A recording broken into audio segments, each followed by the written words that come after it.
প্রকৃতির সাথে সময় কাটানো মানে জীবনকে ছুঁয়ে দেখা। প্রথমবার দেখে অবাক হয়ে যায়, ঘরটা সত্যি এক বিশাল হৃদয়ের মতো। শান্ত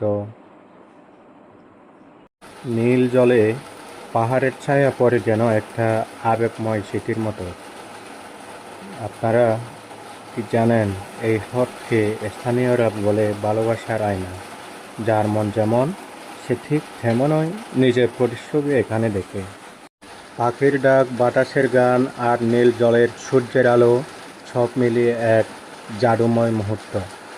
সেই দিন বোগালেক আমাকে শুধু প্রকৃতির রূপ দেখায়নি, শিখিয়েছে বন্ধুত্ব মানেই একে অপরের আয়না হওয়া, একে অপরের জন্য হৃদয়ের মতো নিঃস্বার্থভাবে ছড়িয়ে থাকা।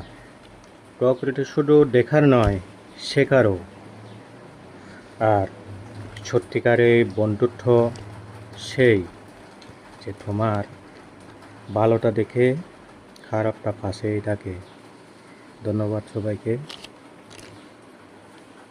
আবার দেখা হবে নতুন কোনো এক ভিডিওতে। সবাই ভালো থাকবেন।